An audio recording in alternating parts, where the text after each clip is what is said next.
dá a ele sabedoria, fala através dele, para que o seu povo cresça e seja aperfeiçoado em ti. Assim que nós oramos, no nome de Jesus. Amém. 1 Samuel, capítulo 5.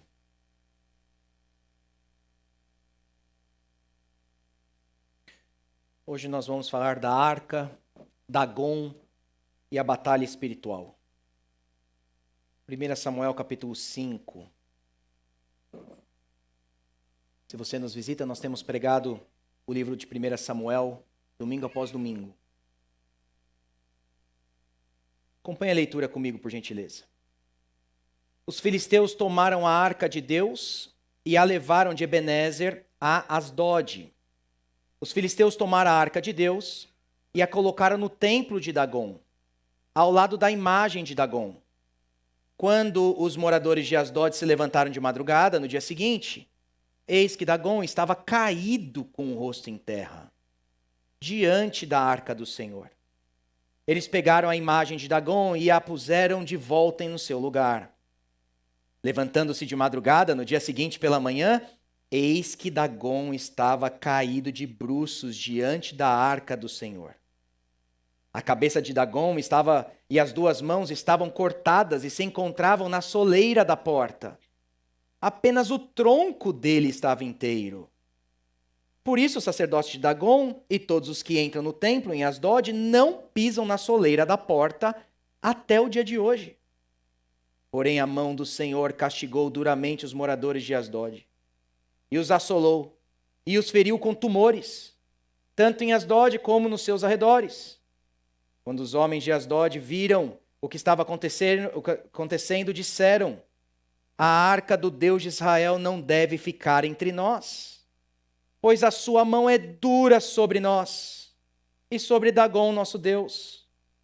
Então enviaram mensageiros e reuniram todos os governantes dos filisteus e perguntaram: que faremos com a arca de Deus de Israel?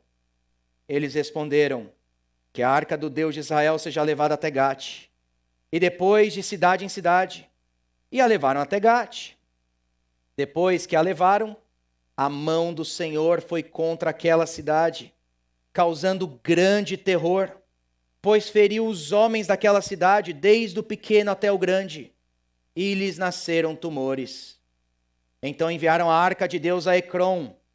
Mas quando a arca chegou lá, os ecronitas exclamaram: trouxeram a arca do Deus de Israel até aqui para matar a nós e ao nosso povo. Então enviaram mensageiros e reuniram todos os governantes dos filisteus. E disseram: devolvam a arca do Deus de Israel, que ela volte ao seu lugar, para que não mate nem a nós, nem ao nosso povo. Porque havia terror de morte em toda a cidade. E a mão de Deus castigou duramente ali. Os homens que não morriam eram atingidos com os tumores, e o clamor da cidade subiu até o céu. No primeiro sermão que nós pregamos em 1 Samuel, eu disse que um dos temas que percorre todo esse livro, toda a narrativa, é a inversão. É a exaltação daqueles que estão humildes e o abatimento dos orgulhosos. Há sempre uma inversão acontecendo no livro e na narrativa de 1 Samuel. Nós falamos que é por isso que a oração de Ana está logo no início do livro. Se você se lembrar da oração daquela mulher que era estéril e teve um grande filho, um grande profeta chamado Samuel, no verso 4 do capítulo 2, na oração dela, ela tinha dito: o arco dos fortes é quebrado, porém os fracos são revestidos de força. Inversão. No verso 5, ela disse: os que antes estavam fartos, hoje trabalham pela comida. Mas os que andavam famintos não têm mais fome. Inversão.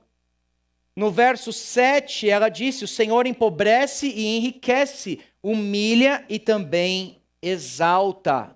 Inversão.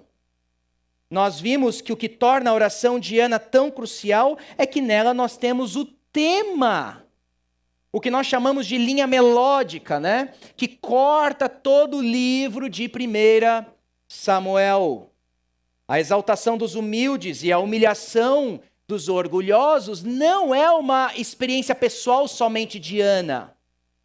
Mas isso vai crescendo no livro, atingindo inclusive a nação de Israel, e Ana funciona como uma espécie de tipo daquilo que viria a acontecer na nação de Israel. Cada vez mais, em proporções maiores, a humilhação dos orgulhosos e a exaltação dos humildes acontece nesse livro. E nós vimos essa inversão já acontecendo. No capítulo 1, nós vimos a inversão em Penina e Ana.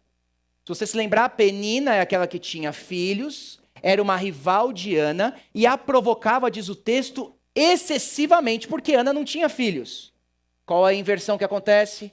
O Senhor vai lá, abençoa Ana, abençoa aquela mulher que estava sofrendo, ouve a oração dela, e nós vimos que a história de Israel é mudada a partir do filho dessa simples camponesa. Nos capítulos 2 e 3, nós vimos outras inversões, começando por aqueles filhos malignos, como diz o texto, do sacerdote Eli. Os nomes deles eram Ofni e Finéias. Eram sacerdotes em Israel e eles caíram naqueles pecados que normalmente os líderes religiosos caem. Sexo, poder e dinheiro. Poder porque no cargo em que eles estavam, ao invés de servir o povo sendo sacerdotes, eles simplesmente dominavam sobre o povo, com mão pesada. Dinheiro porque eles roubavam da melhor parte da comida, da gordura, da carne que era oferecida. E sexo porque nós vimos que eles se deitavam com as mulheres que estavam no tabernáculo. E qual a inversão na história deles? No capítulo 4 nós lemos que o Senhor abateu eles no campo de batalha e eles morreram na mão dos filisteus. Em contrapartida, você tem um menino humilde que está crescendo numa família difícil, que é a família de Eli, extremamente depravada, mas ao invés de se deitar com mulheres no tabernáculo, ele está deitado do lado da arca do Senhor. E o Senhor começa a exaltar esse menino. Inversão. Depois nós vimos isso também na vida de Eli. Eli, não pense você que ele não sabia dos pecados dos filhos. O texto é claro em dizer, em 1 Samuel capítulo 2, verso 29, de por que você honra os seus filhos mais do que a mim?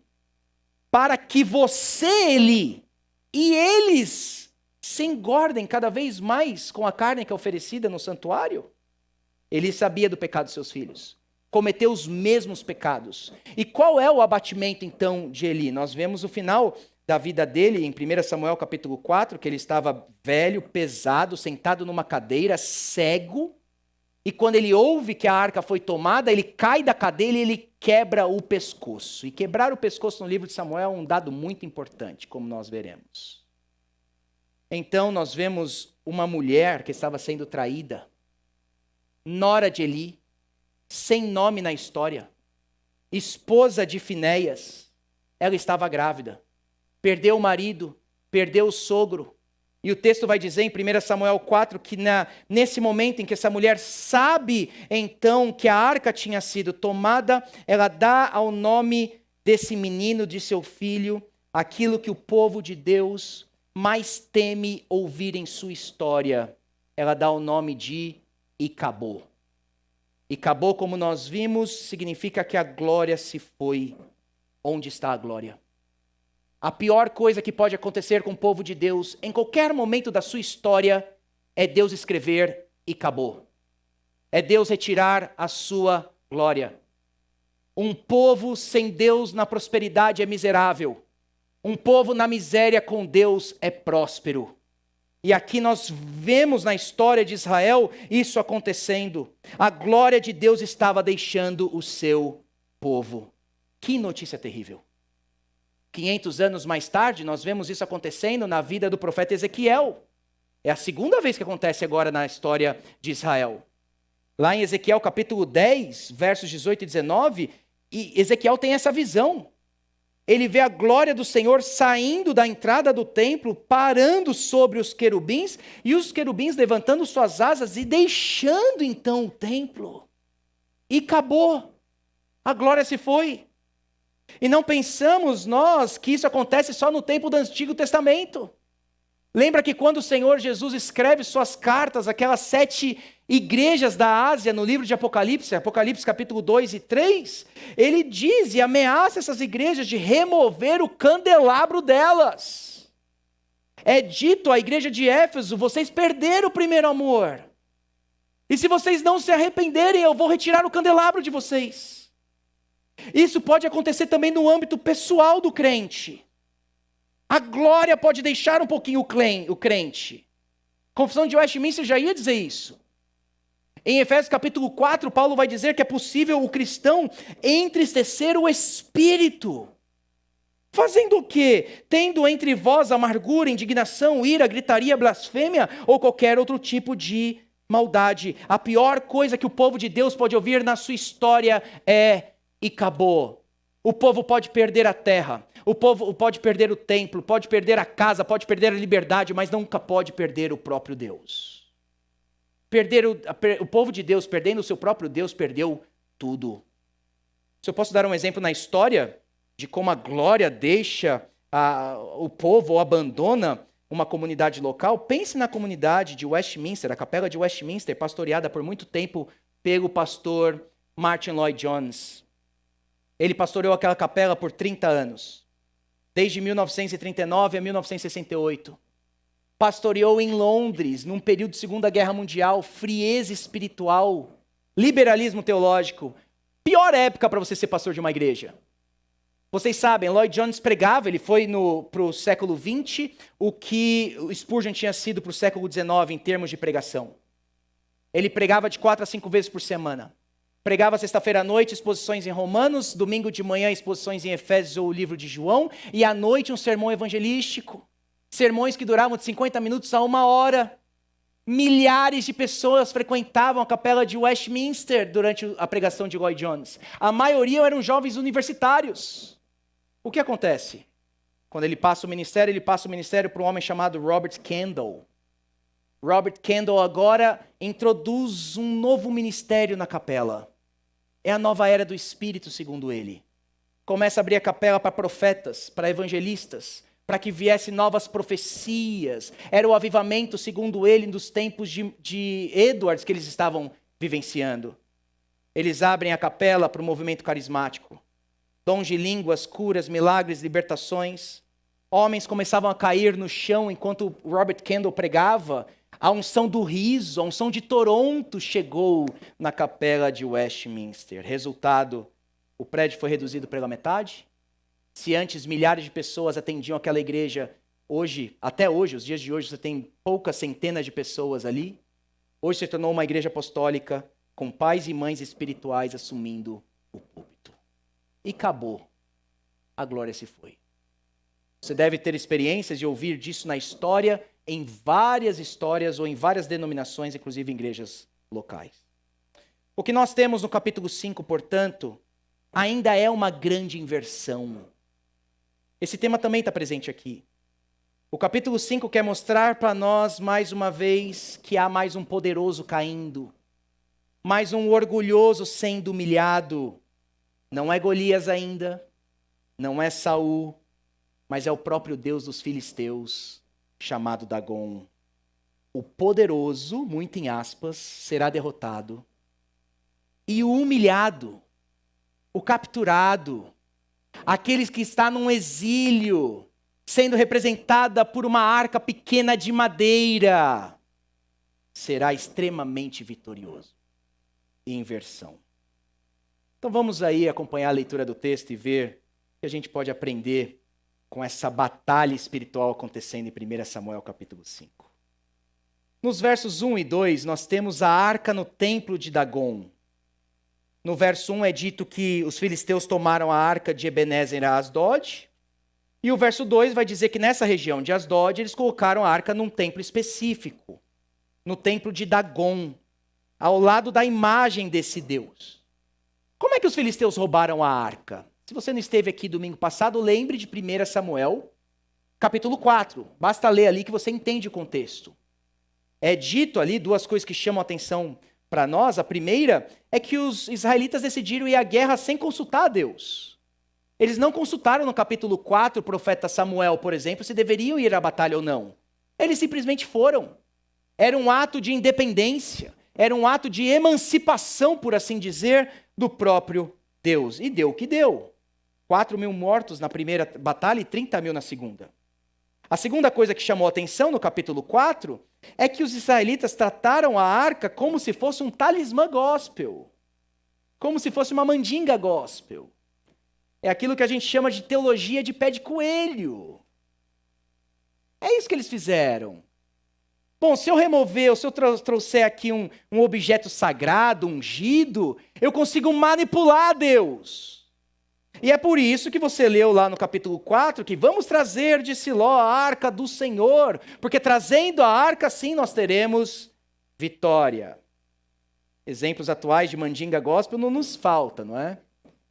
O copo com água em cima da TV, o poder que está no óleo ungido, né? Quando você se batisma no Rio Jordão, há uma experiência diferente. Os objetos que são doados no culto público e ungidos por pastores, aí você leva, tem que botar embaixo do travesseiro, tem que botar na porta da sua casa, botar dentro do seu carro para ele não ser roubado, nem bater, nem sofrer algum acidente. Itens relacionados à história de Israel, um pedacinho da terra, a bandeira de Israel, a estrela de Davi, o quipá, o shofar. Mandinga gospel está na moda hoje em dia. Mas o que nós podemos aprender com o capítulo 4 é que não adianta manipular a Deus com esses objetos ungidos. Então eles caem na batalha. E agora o que nós temos, então, é o roubo da arca para essa região chamada Asdod. Asdod era uma das 5 principais cidades dos filisteus. É dito que eles carregam de Ebenezer a essa cidade uma distância de 30 quilômetros. Quando você dá uma pesquisada em alguns livros de história do passado, você vê essas imagens desses povos que conquistavam as nações levando os seus deuses sobre os ombros. Muito comum o que eles fizeram aqui. E eles colocam então no templo desse deus chamado Dagon. Dagon era uma divindade meteorológica. Ele abençoava o clima, a safra, os grãos, e também uma divindade do campo militar. Nós sabemos disso porque quando os filisteus mataram Sansão, por exemplo, ou quando Sansão morre ali com os filisteus, eles fazem oferendas a Dagon no livro de Juízes. E eles dizem, o nosso Deus entregou o nosso inimigo Sansão nas nossas mãos. Dagon dava vitória militar. Dagon era o pai de Baal. Dagon era mais um deus no panteão filisteu. E ele era muito poderoso na concepção deles. Você deve se lembrar que as imagens representavam esses deuses na terra. E a impressão que nós temos aqui é que essa imagem era bem alta. Porque nos versos 3 e 4 que nós temos aí, nessa passagem, é dito que esse Deus, ele tinha mãos, tinha braços, tinha uma cabeça e tinha um tronco. E da onde que você tem essa imagem, que essa imagem poderia ser bem alta, né? Imagina como era o contexto da época. Você entrava no templo, a principal imagem ficava lá no final do templo, né, assim para o adorador já logo visualizar quem era o grande Deus ali. E a impressão que nós temos da altura dessa imagem é que assim que ele cai, é dito que as mãos ou os braços chegam à soleira da porta do templo. Então você tem uma impressão de que ele está com a mão talvez para cima, e assim que ele cai, ele era tão alto que chega até a porta do templo. Por que eles colocam ao lado de Dagon? Em primeiro lugar, porque isso era comum, fazia parte da cultura da época quando você conquistava um outro povo. Mas em segundo lugar, era um ato de arrogância. O que eles estavam dizendo é que Dagon tinha dado a vitória sobre o povo de Yahvé. E Yahvé estava capturado. E Yahvé estava naquele pedacinho de caixa pequenininho agora do lado do grande Deus Dagon. Ali era uma demonstração pública. Toda vez que o adorador entrava naquele templo, olharia para aquela caixa limitada, olharia para aquela caixa pequena e um grande Deus do lado, exaltado e todo-poderoso. Meus irmãos, antes de eu ir para o próximo ponto com vocês, só uma aplicação rápida aqui sobre esses 2 primeiros versos. Quando a gente olha para a idolatria desses povos muito antigos, inclusive aqui os filisteus, nós somos lembrados do quão religioso e adorador é o coração humano. Quando eu leio que esses povos tão antigos, Estude qualquer povo da antiguidade e você vai ver que sempre tem Deus ou deuses ali sendo adorados. Isso demonstra para nós que o coração humano, ele é adorador. Ele está em busca de adoração ou achar um objeto para adorar. É por isso que a gente sempre fala, né, que o ateísmo, na verdade, ele não existe. Lá em Salmo capítulo 14, verso 1, vai dizer que o insensato que diz no seu coração não a Deus. Ele diz no seu coração porque é uma luta interna. Ele tem que ficar o tempo todo afirmando para o seu coração, não a Deus, não a Deus, não creia em Deus. E ele é louco. Ele é insensato. As diversas religiões que nós temos na história não negam a existência de Deus. Pelo contrário, só demonstra que existe um Deus verdadeiro. E os homens, por toda a história, têm tateado no escuro através dessas diversas religiões para adorar o Deus verdadeiro. A pergunta é se eles estão adorando de fato o Deus vivo e verdadeiro. Uma ilustração que nós temos de quão idólatra é o coração humano nos nossos dias é a concepção de ideologia. Se idolatria é você pegar algo que é bom e tornar em supremo, isso que é idolatria, seja o que for, a ideologia faz exatamente isso. Reconhece algo de bom da criação, eleva isso, torna isso supremo, e agora tudo tem que girar em torno desse item, tudo tem que prestar a ele adoração, serviço, obediência e sacrifício. Se você pegar o feminismo, por exemplo, eles não querem simplesmente dar à mulher o direito e o valor dela. Isso ninguém nega. O que o movimento feminista faz é levar a mulher a um ser supremo. E a salvação e a redenção dos males agora vem através da mulher. E tudo tem que girar agora em torno dela. E será que não há sacrifícios a esse Deus? Será que bebês não são mortos no útero hoje em dia por causa desse movimento? Será que a masculinidade não está em crise por causa desse movimento? A moral sexual não está sendo sacrificada? Ideologia é um grande exemplo do quão o coração humano é um coração religioso, um coração que vive buscando objetos para adoração.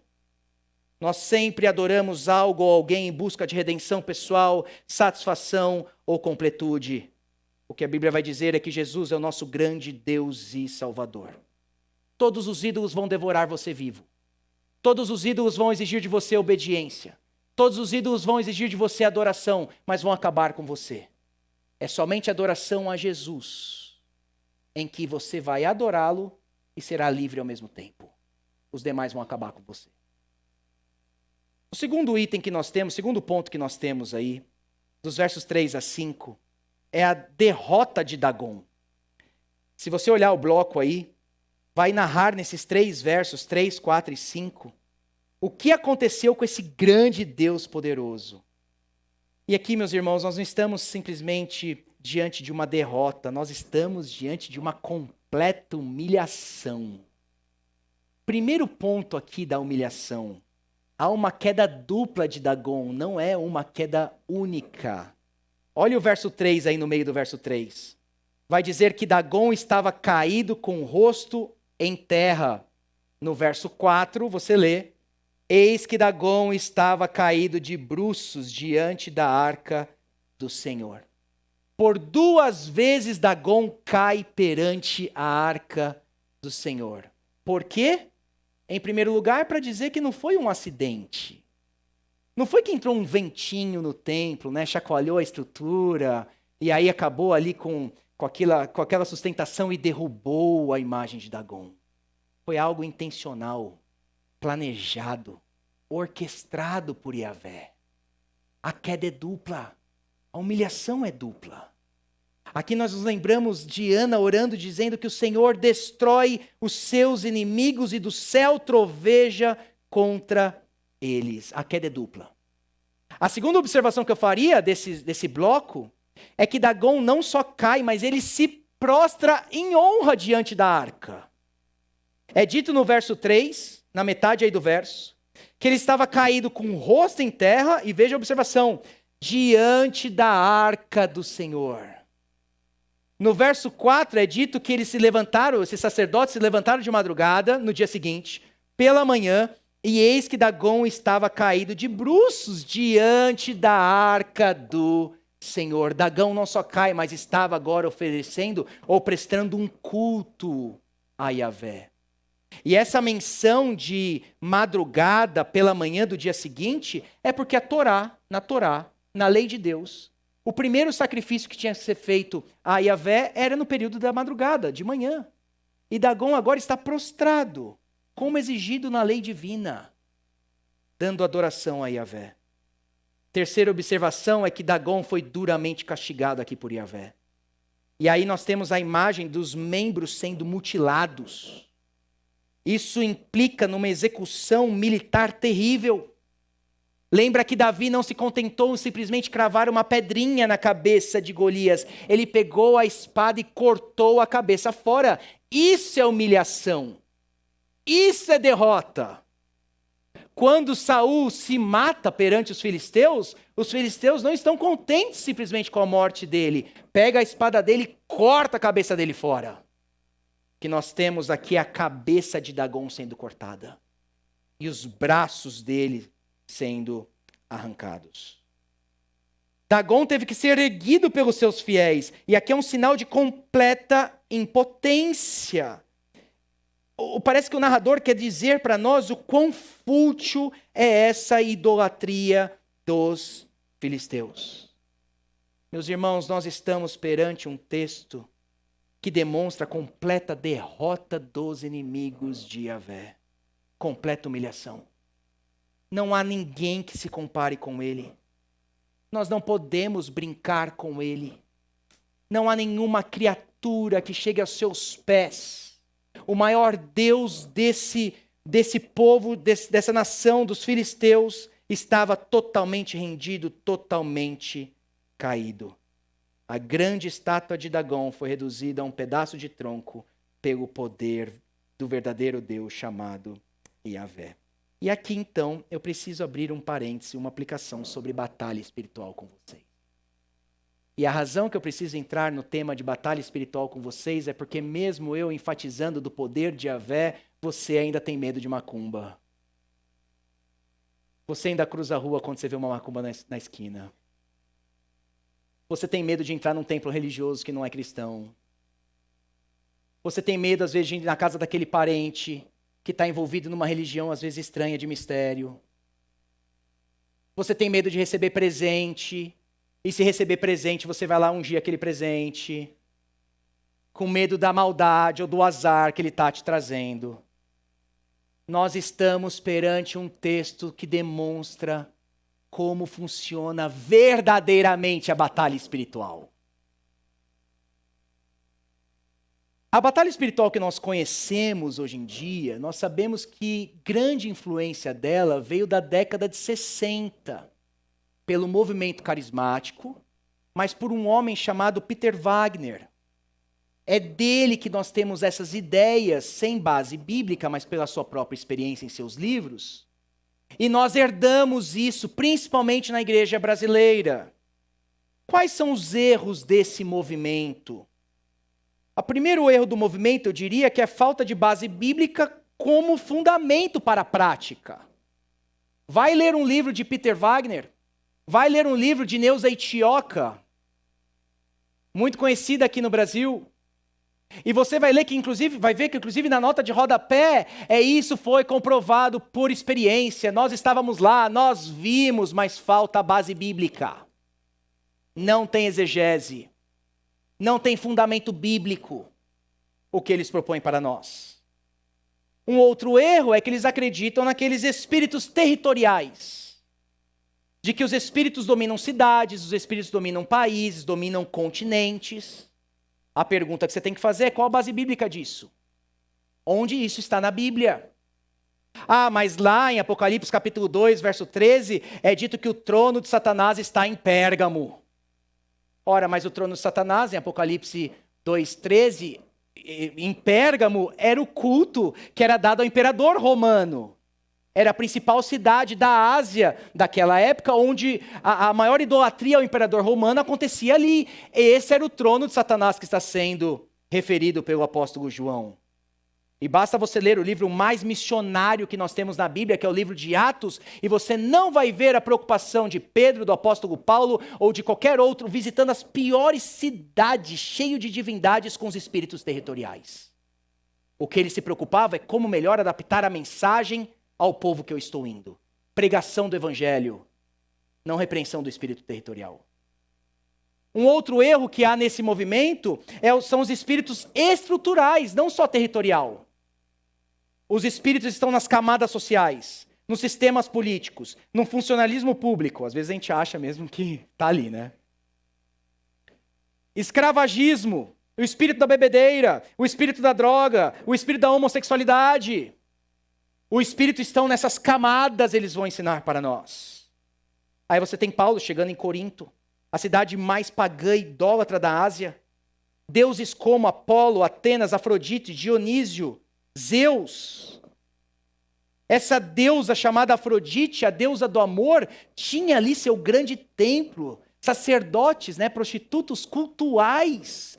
Todo tipo de orgia que você poderia imaginar acontecia em Corinto. Paulo não chega ali para expulsar demônio. Mas Paulo, quando escreve em 1 Coríntios capítulo 2, ele diz: porque decidi nada saber entre vocês, a não ser Jesus Cristo e esse crucificado. Pregação do evangelho, verdadeira libertação do homem. Depois o movimento vai ensinar acerca da unção dos objetos. Você tem que ungir o seu carro, a porta da sua casa, a mesa do seu trabalho, a sua carteira ou os presentes. Isso é paganismo puro. É o paganismo quem unge um objeto, uma mãe de santo vai ungir ali uma refeição, e aquela refeição vai ter um poder ad eternum. Isso é puro paganismo. Onde que você viu? Qual a prescrição que você tem no Novo Testamento para tal prática? Isso não existe na Bíblia. Ah, mas e no Antigo Testamento, quando o povo, o sacerdote ia lá e ungia os objetos do templo, faz a transição, quem é o templo no Novo Testamento? Nós somos essas pedras vivas que agora somos a estrutura desse templo. Paulo vai dizer que você é o templo do Espírito Santo. É por isso que o apóstolo João, em 1 João capítulo 2, verso 20, vai dizer: vocês têm a unção.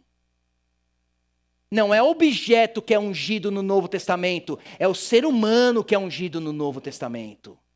É você que tem a unção. Todo mal moral é demoníaco.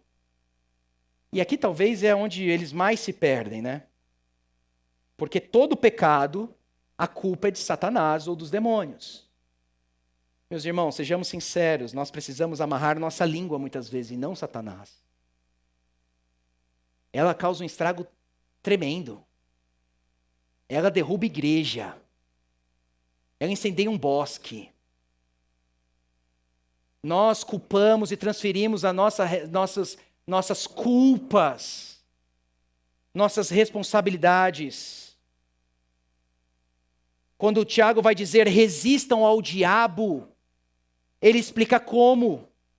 Sujeitem-se a Deus, vida santa. Cheguem perto de Deus, diz Tiago, e Ele se chegará a vocês. Limpem as suas mãos, pecadores, e vocês indecisos, purifiquem o coração. É assim que nós resistimos o diabo. Eles acreditam em maldição hereditária. E eles vão pegar o texto de Êxodo, capítulo 20, verso 5, onde diz que Deus é Deus zeloso, e ele diz, visita a iniquidade dos pais nos filhos, até a 3ª e 4ª geração daqueles que me odeiam.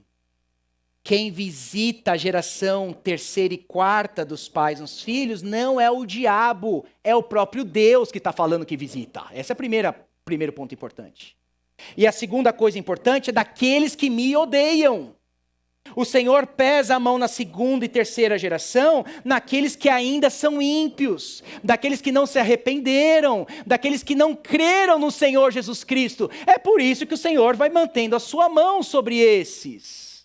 Não é maldição hereditária. Ezequiel capítulo 18, verso 20, a pessoa que pecar, esse morrerá. O filho não pagará pela iniquidade do pai, nem o pai pagará pela iniquidade do filho. Não existe maldição hereditária. A pior coisa desse movimento é um ataque à suficiência de Cristo. Na verdade, o que o movimento faz é descaracterizar, diminuir a obra de Cristo na cruz. Porque a Bíblia vai dizer que é o Evangelho que é o poder de Deus para a salvação de todo aquele que crê. A Bíblia vai dizer que se você está em Cristo, você já é nova criação. Não criatura, eu usaria a palavrinha criação. Você já faz parte desse novo reinado. Você tem um outro Senhor sobre a sua vida. Se você está em Cristo, não há mais condenação para você. Se você está em Cristo, seus pecados foram perdoados. Ele se fez maldito no nosso lugar. Ele levou a maldição naquela cruz, naquele pedaço de madeira. É por isso que João vai dizer que o maligno não lhe toca. A obra de Cristo é completa e perfeita. 1 Samuel capítulo 5 é um ótimo texto que demonstra a superioridade divina sobre o reino das trevas. E a pergunta que temos que fazer então é: estamos em Cristo?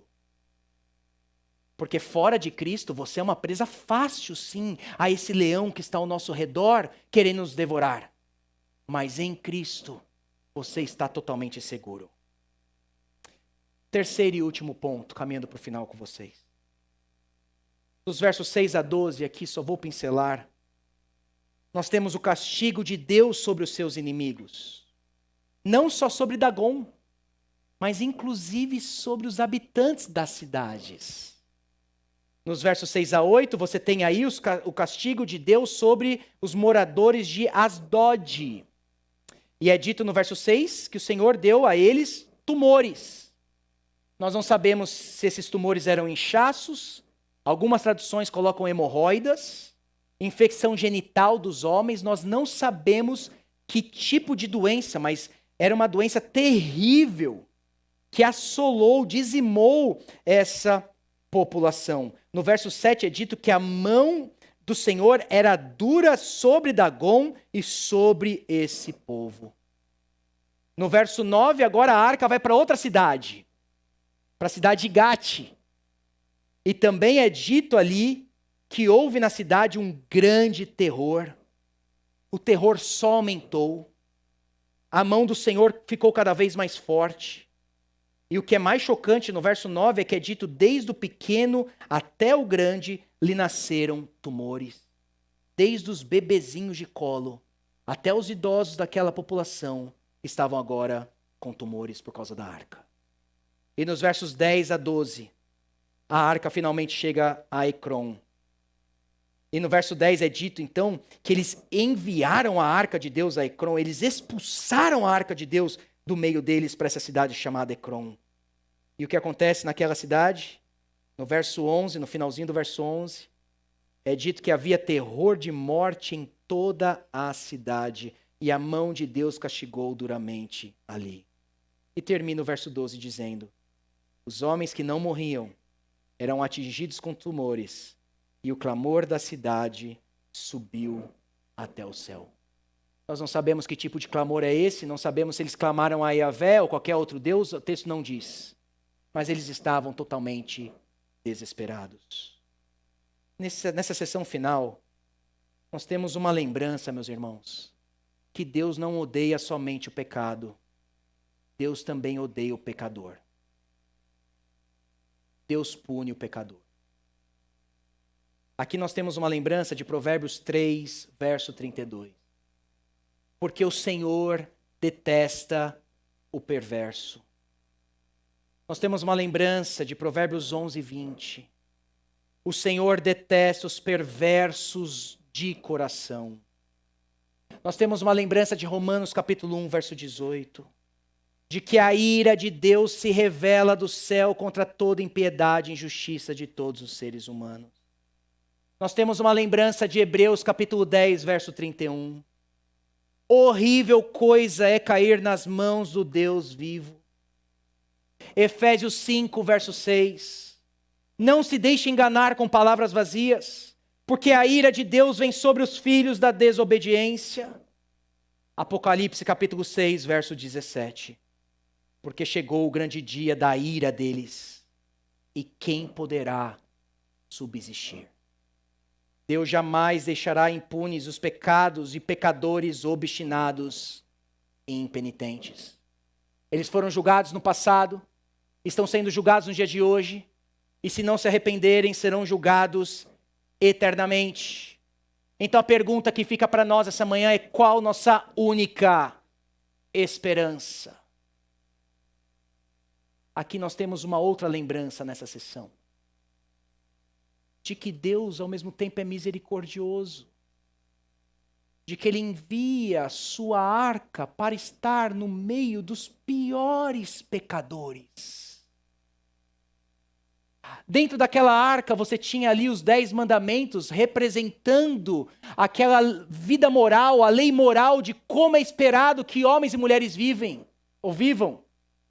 Na tampa da arca você tinha ali o que chamamos de propiciatório, onde o sacrifício era feito, o sangue era aspergido e o perdão de pecados era concedido. E o que nós temos aqui, por mais que a mão do Senhor esteja pesando sobre esses inimigos, a arca de Deus está ali entre eles.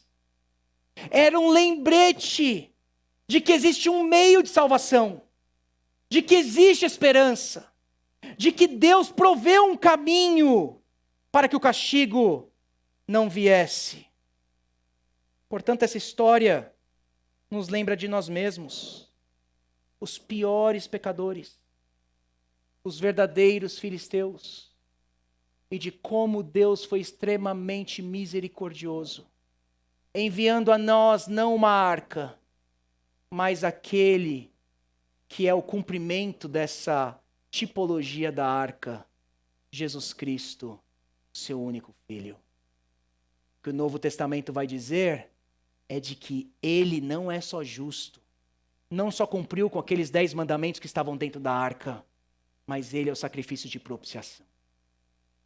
Ele foi enviado aos filisteus. Deus nos deu um caminho. E nessa manhã Deus vem a nós através da sua palavra, nos trazendo oportunidade de salvação, nos trazendo e demonstrando o caminho da verdadeira salvação, que está no seu Filho, Jesus Cristo. Meus filhinhos, eu escrevo-lhes estas coisas, para que vocês não pequem. Mas se alguém pecar, nós temos um advogado junto ao Pai, Jesus Cristo, o justo. Ele é a propiciação pelos nossos pecados. E não somente pelos nossos próprios pecados, mas também pelos pecados do mundo inteiro. Filisteus, nessa manhã, olhem para a arca verdadeira. Jesus Cristo, o bendito e precioso Salvador. Vamos orar.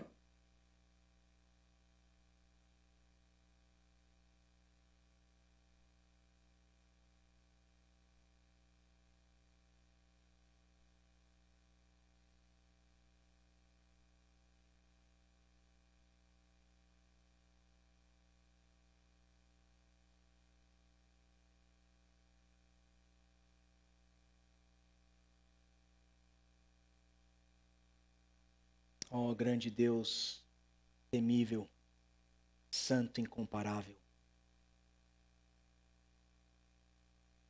Nós te louvamos nessa manhã.